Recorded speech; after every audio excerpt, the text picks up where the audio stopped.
हे- hello guys, तो स्वागत है आपका रिपोर्टर राजा के साथ में और बुंदेली 24 एक्सपीरियंस के साथ में। तो आज हमारे साथ में एक डिस्ट्रिक्ट टीकमगढ़ से भीम आरबी से जिला अध्यक्ष जी हमारे साथ बैठे हैं और आज आने के साथ में हमारा एक इंटरव्यू है जो ये अपने बारे में कुछ बताना चाहेंगे सर। और इनसे बाद में हम लोग जनता के द्वारा कोई क्वेश्चंस पूछे गए हैं वो हम रखते हैं। तो सर अपने बारे में कुछ बताइए अपने। भाई, मैं अपने बारे में क्या ही बताऊं आपको। मैं एक जनता का सेवक हूं। वर्तमान में भीम आर्मी जिला अध्यक्ष हूं और मेरा नाम रोहित चौधरी है। मैं आपको बता दूं कि ये कोई जो पद है ना, भीम आर्मी जिला अध्यक्ष, ये हमें एक जनता की सेवा के लिए दिया गया है। तो सेवकों से तो कोई अपने बारे में ना ही पूछे तो बेहतर है। सेवक तो सेवक होता है। बिल्कुल सर। तो जैसे सर ने बोला है कि एक सेवक हैं, वैसे टीकमगढ़ में ही नहीं बल्कि आसपास के जो जिले हैं, आसपास के लोग हैं, वो सभी बेहतर तरीके से जानते हैं क्योंकि काफी टाइम हो चुका है जो अपने भीम आर्मी के साथ में एक अपना टाइम दिया है, लोगों के लिए समाज सेवा की है। तो सर मैं पूछना चाहूंगा अपनी कुछ नॉर्मल सी जर्नी के बारे में पूछना चाहूंगा आपकी, क्योंकि एक बहुत बड़ी चीज होती है कि आपकी जो आई थिंक दैट एज से लेके लगता है कि छोटा टाइम पीरियड से आपने एक बेस्ट अपॉर्चुनिटी कैच की है और एक भीम आर्मी में एक जिला लेवल पर आपने काम कर रहे हैं। तो मैं आपकी छोटी सी एक जर्नी के बारे में जानना चाहता हूँ सर कि कैसे यहाँ शुरू से लेके यहाँ तक का सफर कैसा रहा सर आपका। ये तो लोगों को लगता है कि छोटे से टाइम पीरियड में हमने इतनी बड़ी अपॉर्चुनिटी हासिल की है, लेकिन मेरे हिसाब से तो मैंने कोई भी अपॉर्चुनिटी अभी हासिल ही नहीं कर पाया हूँ। अच्छा सर। मेरा मानना ये है कि यदि कोई अपॉर्चुनिटी हासिल करनी थी तो मैं ये चाहता था कि मेरी समाज के लोग या फिर जिस जिले का मैं डिस्ट्रिक्ट प्रेसिडेंट हूँ भीम आर्मी से, उस जिले के लोग तो कम से कम मेरे बारे में या फिर जागरूक होते। जी सर। वो कुछ लोग तो ऐसे होते कि जो केवल पढ़ाई को शिक्षा को महत्व देते, जी सर। लेकिन आज वर्तमान में लोग क्या है कि ज्यादातर अंधविश्वास पर भरोसा करते हैं। ज्यादातर लोग नेताओं की लोगों के झांसों में आखिर काम कर रहे हैं उल्टे सीधे।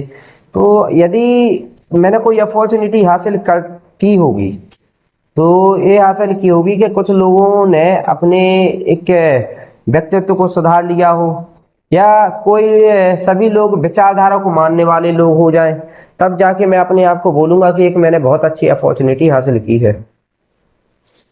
बिल्कुल सर ने एक कहते हैं कि छोटे से शब्दों में बहुत कुछ कह जाना, और इन्हें फिर से वही चीज कहा है। हमारे जो आंसर रहा है वो बेहतर तरीके से एक्सप्लेन किया है। बस जानना चाहते हैं क्योंकि एक बहुत से लोगों के एक नए युवा होते हैं, उनका भी एक जज्बा रहता है कि हम कहीं ना कहीं एक छोटे से पद पर लेके और लोगों की हम मदद कर सकें। एक लोगों की रहती है सर सोच, है ना। हाँ, लेकिन सबसे बड़ी चीज क्या है कि एक जिला लेवल पर और एक डिस्ट्रिक्ट लेवल पर एक जिला अध्यक्ष होने पर लोगों के लिए क्या सोचना रहता है, समाज के लिए क्या सोचना रहता है, लोगों की क्या चीजें हमें प्रॉब्लम्स पड़ती हैं, हम प्रॉब्लम्स को कैसे सुनते हैं, ये सारी चीजों को इस तरह छोटा सा सर आप एक्सप्लेन करें कि अपन क्योंकि इतने लोग हैंगे, इतने पर्सन्स हैंगे और आप एक जिला लेवल पर एक हेड हैंगे और उस चीज को कैसे कहीं ना कहीं चीजें कर पाते हैं, तो इसके लिए थोड़ा एक्सप्लेन करें सर। भाई मैं शुरुआत से ही बता दूं आपको कि सबसे पहले मैं, अगर देखा जाए तो सबसे पहले मैं तो एक पढ़ाई को महत्व देने वाला व्यक्ति था और हमेशा से ही पढ़ाई को ही महत्व देता हूँ। सबसे पहले मैं आपको बता दूं कि मैं सबसे पहले आर्मी में जाने के लिए इच्छुक था। मैं आर्मी में जाना चाहता था, लेकिन समय रहते कुछ चीज़ें ऐसी हुई और कुछ चीज़ें परिस्थितियां ऐसी बदली कि जिसमें मैं नहीं जा पाया। वो मेरी व्यक्तिगत परिस्थितियां थी जिससे मैं जाने में असमर्थ रहा।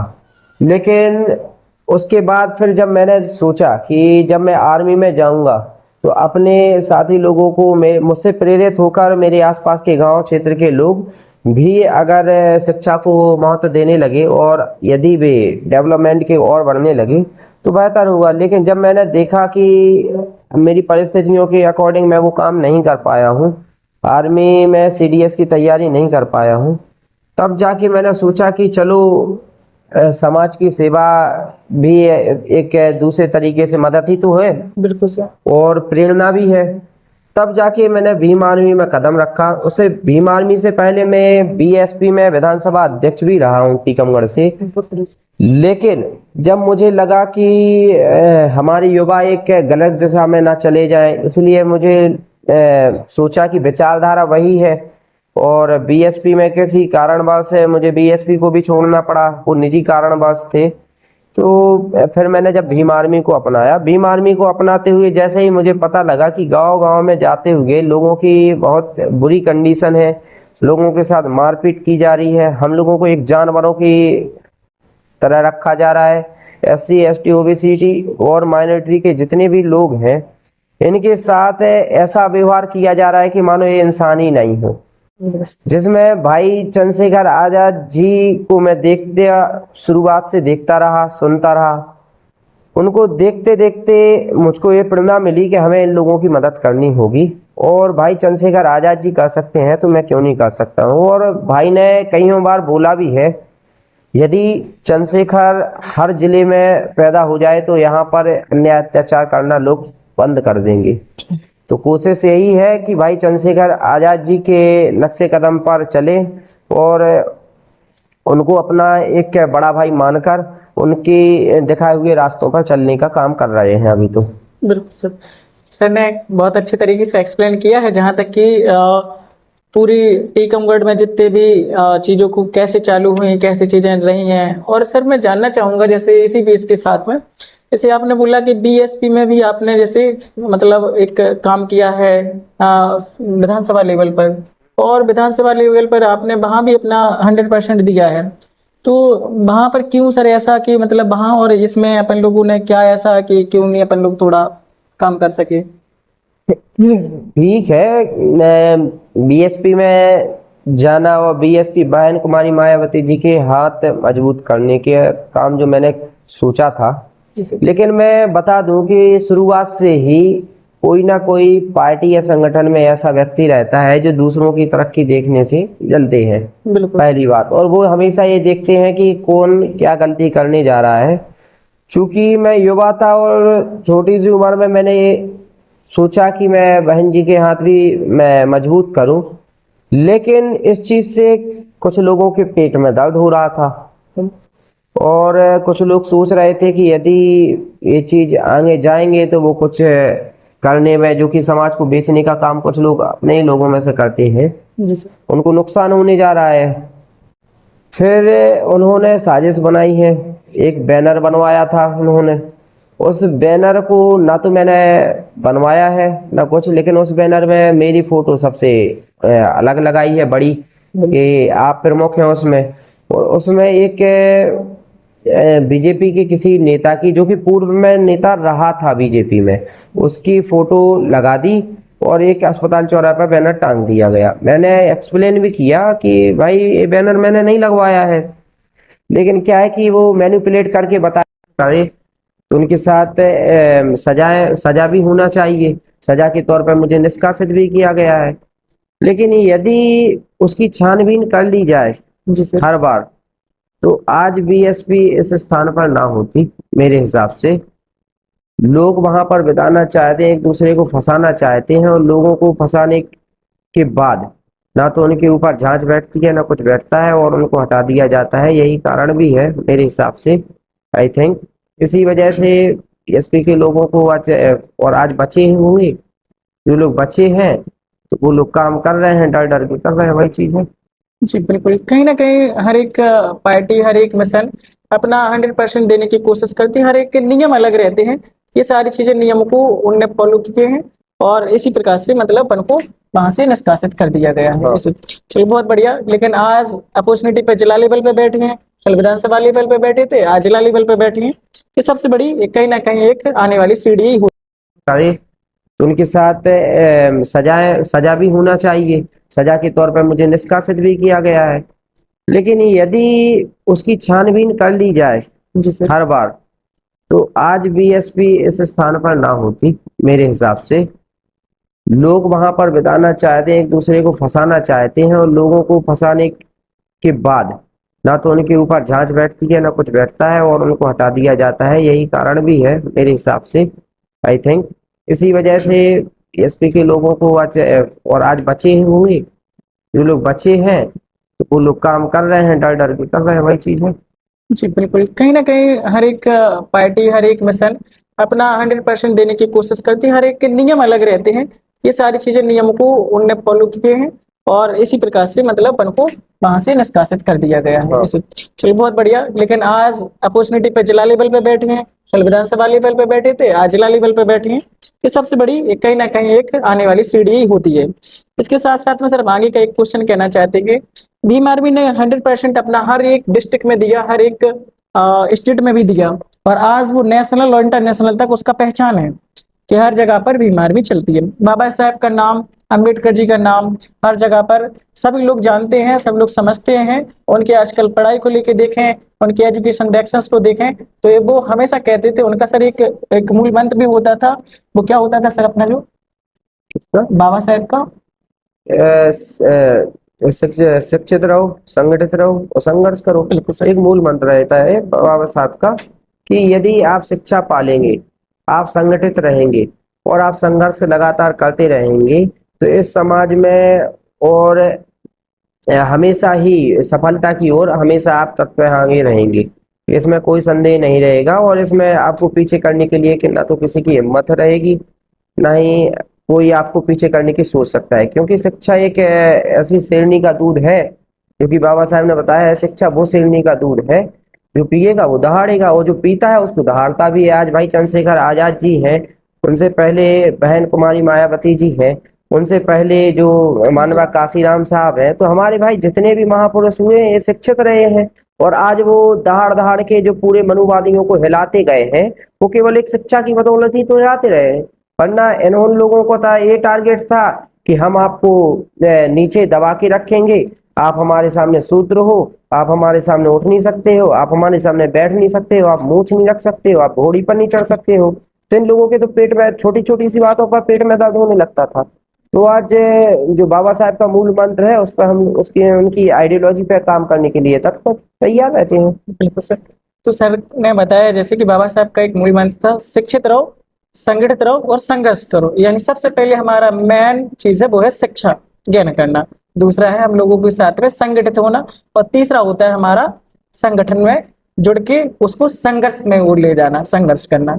तो जैसे सर आज हम लोग देखें, अगर एक घर में एक परिवार में 4 भाई होते हैं तो हमें लगता है उसको सबसे पहले संगठित होना चाहिए। ये हमारी जनता का कहना है सर कि हम लोग कहीं ना कहीं अपने आप में डिस्ट्रीब्यूट रहे हैं। ऐसा क्यों हो रहा है सर कि आज हम लोग जैसे हमारे बड़े भैया चंद्रशेखर आजाद जी हैं, बहन मायावती जी हैंगी, और इनके साथ साथ में ऐसे कई हैंगी चीजें, तो हमें लगता है कहीं ना कहीं हम जो बाबा साहब के दोनों मिशन बाबा साहब ही के हैं और दोनों ही फॉलो बाबा साहब को ही करते हैं। कहीं ना कहीं उनकी विचारधाराएं, कांसीराम जी की विचारधाराएं भी उन्हीं से जुड़ी हुई हैं। तो हमें लगता है कि यह हमारी जनता को एक क्वेश्चन पड़ता है कि संगठित का हमारा विषय क्या हो रहा है सर, हम लोग संगठित क्यों नहीं हो पा रहे हैं? तो सिर्फ एक ही चीज है, आज जो कि लगातार 70 साल से कांग्रेस की सत्ता शासन चली आ रही है जी और लगातार ये 12 साल 15 साल के 14 में बनी थी, तो 12 साल हो चुके हैं, लगभग 15 ही साल के समथिंग पर बीजेपी की सरकार बनी हुई है।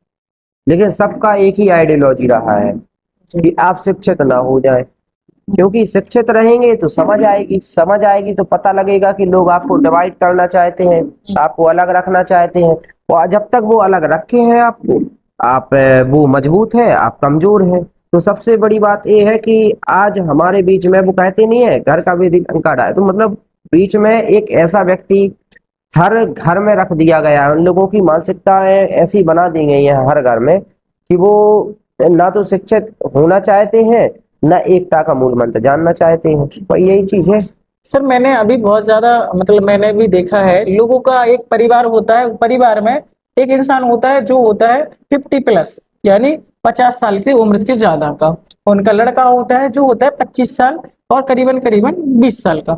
अगर हम उनसे पूछें कि आपके लिए बेस्ट नेता या बेस्ट पॉलिटिशियन क्या है, तो अगर हम लोग देखें तो उनका नाम, अगर इस डायरेक्शन में देखें, बाबा साहब के मिशन की ओर देखें, तो सर मायावती का नाम आता है, बहन मायावती जी का नाम आता है। और अगर हम लोग आज अगर नई पीढ़ी के साथ में देखें, अपकमिंग जनरेशन जो आ रही है, उनके साथ में चंद्रशेखर आजाद जी का नाम आ रहा है। ऐसा क्या कहना चाहेंगे सर इन दोनों के लिए कि ऐसा क्या है ये दोनों की चीजें कि पहली चीजें थी और आपकी चीजें नहीं थी, ऐसा क्यों डिस्ट्रीब्यूट हो रहे हैं? देखो भाई, इन सब चीजों में मैं कुछ ज्यादा तो नहीं बोलना चाहता हूँ, क्योंकि ये ऊपर का मामला है, भाई चंद्रशेखर आजाद जी और बहन जी का मामला है बीच में। लेकिन मैं कहीं ना कहीं ये कहना चाहता हूँ कि यदि कोई चीज हो सकती है तो वो किसी न किसी तरीके से गलतफहमी हो सकती है। बिल्कुल सर। क्योंकि गलतफहमियां एक ऐसी चीज है, क्योंकि आइडियोलॉजी तो देखो, चाहे वो बीएसपी हो जी सर। और चाहे सो वो भीम आर्मी हो, जी सर। दोनों ही आइडियोलॉजी मानवा काशीराम साहब के अकॉर्डिंग चल रही है। जी सर। बस एक चीज ये है कि मानवा काशीराम साहब ने जो बीएसपी बनाई है, जी सर। तो वो उस तरीके से चल रही थी कि मानवा काशीराम साहब ने बनाई है। जी सर। और जब कुछ चीजें अलग हुई और कुछ चीजों में थोड़ा सा परिवारवाद दिखा है इन चीजों में, जैसे बहन कुमारी मायावती जी ने भाई आकाश आनंद आनंद।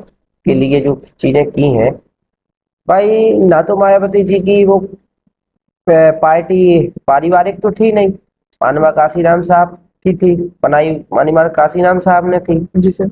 उनकी एक बेटी भी थी, जी सर। वो चाहते तो वो उनको भी दे सकते थे, जी सर। लेकिन बहन जी को दे के गए। तो वो सारी आइडियोलॉजी एक विचारधारा के अकॉर्डिंग काम कर रही थी। लेकिन अगर विचारधारा के रूप में हम ये तो नहीं बोल रहे थे कि आप भाई चंद्रशेखर आजाद जी को ही पूरी भागदौड़ दीजिए बिल्कुल। बीएसपी की, लेकिन भीम आर्मी का ये मानना है कि कम से कम उस व्यक्ति को तो दीजिए जो फील्ड में उतर के फील्ड में मेहनत करके गया हो, बिल्कुल सर। वो फील्ड को समझता हो। लेकिन बात देने के लिए यदि बात की जाए तो भाई आकाश आनंद के लिए बात की जा रही है, तो उन्होंने कहाँ संघर्ष किया? बिल्कुल। कहाँ संघर्ष, कहाँ दिख रहा है उनका? संघर्ष कहीं है नहीं है, दिखा नहीं है। आप अचानक से लॉन्च कर दीजिए कि बीएसपी के आप ये है, फलाना है टिकाना है, या फिर बीएसपी को चलाने वाले आप हैं। बिल्कुल तो सर। इस चीज को मानने वाले लोग ये जानते हैं कि यदि बहुजन समाज की राजनीति परिवारवाद के जरिए चलने लगी तो बहुजन समाज आगे नहीं जा पाएगी। बहुजन समाज की राजनीति को आगे जाने के लिए विचारधारा की सबसे महत्वपूर्ण जरूरत पड़ेगी। बिल्कुल सर। तो जैसे सर ने बताया है अभी कि बीएसपी की क्या चीजें रही हैं और क्या चीजें अपने कहीं ना कहीं उनके पारिवारिक चीजों से लेके उन्हें आगे बढ़ाने की कोशिश कर रहे हैं। लेकिन सर इससे कहीं ना कहीं हमारी जो प्रजा है, क्योंकि शासन करने वाले इंसान को जो नीचे लोग रहेंगे वो प्रजा ही होती है सर।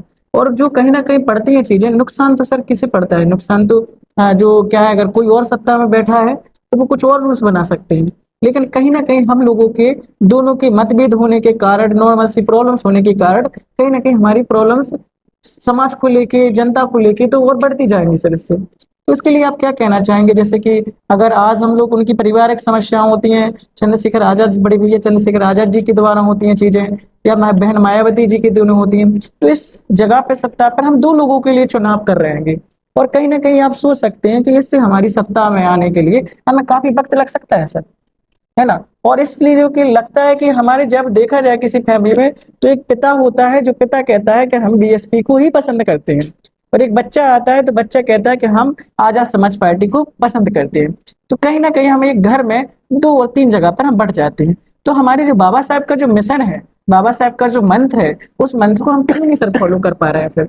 और इसलिए बाबा साहब ने ये भी बोला है कि जब आप शिक्षित होगे तो खुद से डिसीजन ले पाओगे, शिक्षित होगे तो आप एक अच्छे न्याय को आगे बढ़ा सकते हो। शायद ये चीजें हो सकती हैं इन चीजों के लिए, लेकिन कहीं ना कहीं हमारा ये सत्ता में आने का कारण सर कहीं दूर लंबा सफर दिखेगा फिर हम।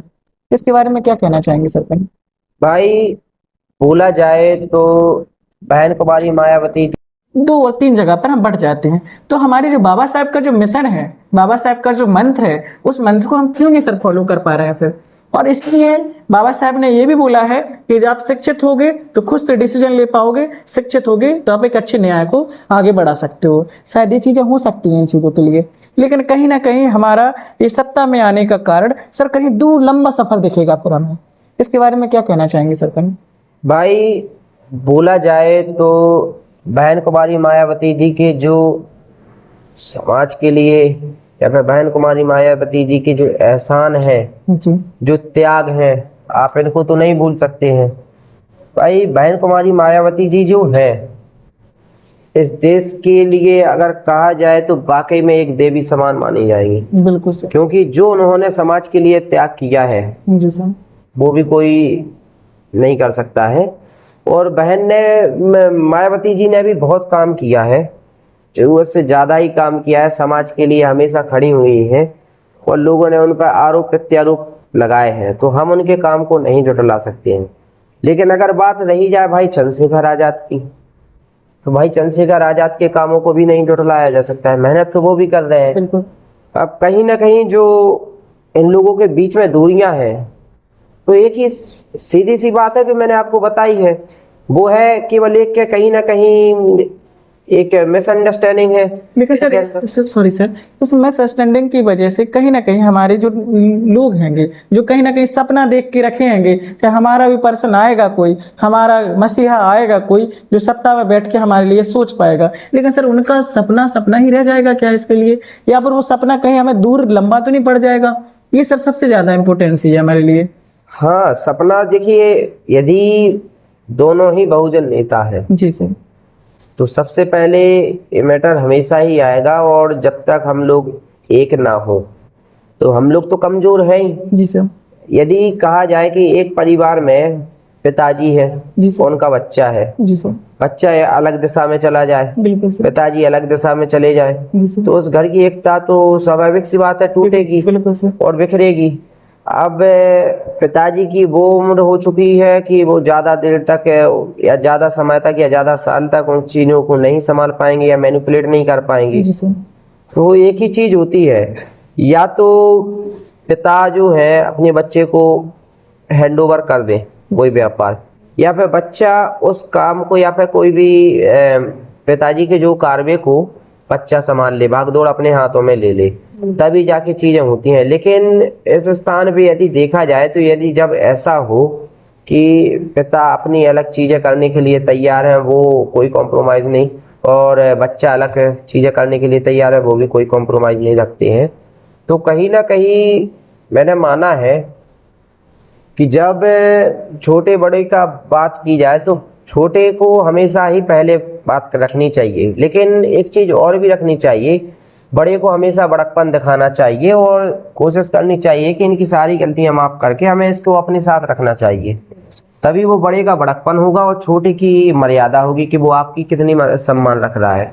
तो स्वाभाविक सी बात है कि दोनों ही नेताओं को एक होने के लिए दोनों को ही पहल करनी होगी। यदि एक कोई पहल करता रहेगा तो वो नहीं होगा। और भाई चंद्रशेखर आजाद जी तो आज भी कहते हैं बहन जी से, आप मुझे आज बुला लीजिए, मैं आज आपके पास उल्टे पैर आ जाऊंगा, कोई दिक्कत नहीं है। लेकिन कहीं ना कहीं बहन कुमारी मायावती जी को भी ये सोचना चाहिए कि यदि हमें समाज को आगे बढ़ाना है तो कहीं ना कहीं हमें एक साथ रहना चाहिए। दूसरी बात, जब बहन कुमारी मायावती जी कांग्रेस के साथ गठबंधन कर सकती हैं, अखिलेश यादव जी साइकिल के साथ गठबंधन कर सकती हैं, तो भाई हम तो आपके समाज के हैं, आप ही के छोटे बच्चे हैं, आप ही की समाज से आए हैं, आप ही के बड़े बुजुर्गों के बच्चे घूम रहे हैं, तो आप हमें क्यों नहीं ले सकते हैं? आपको लेना जरूरी है। बिल्कुल सर। और यदि नहीं लेते हैं तो नुकसान कहीं ना कहीं संपूर्ण समाज को होगा। बिल्कुल सर, ये सबसे बड़ी चीज है, एक सोचने वाली चीज है, क्योंकि कहीं ना कहीं हम अगर खोज रहे हैं चीजें, मुझे लगता है हम समुद्र में कुछ चीजें खोजने की कोशिश कर रहे हैं, तो हमें समुद्र में ना खोजने से अच्छा है कि हमें थोड़ी सी उस कहीं ना कहीं उस छोटे से बर्तन में खोज लेना चाहिए वो चीज। कहने का मेरा तात्पर्य ये है कि हजारों करोड़ों जनता को अगर हम कहें कि कॉम्प्रोमाइज करें आप, तो उनसे अच्छा है हमारे जो वरिष्ठ नेताजी हैं उन लोगों को कॉम्प्रोमाइज कर लेना चाहिए एक दूसरे में। क्योंकि इस चीज से हम लोग वो जो हमारा जो सपना है, जो हमारी जनता का सपना है, उस सपने को हम सपना ही ना बन के बल्कि उनसे हम रियलिटी में बदल दें उस चीज के लिए। तो ये हम मानते हैं कि जरूर सर आपका कहना होगा कि दोनों को कहीं ना कहीं चीजों को कॉम्प्रोमाइज करके एक दूसरे को और इकट्ठा हो जाना चाहिए, क्योंकि यही बाबा साहब, यही कांसीराम जी का मूल मंत्र रहा है। यही कहना चाहेंगे सर? हाँ बिल्कुल, यही कहना चाहूँ। बिल्कुल सर।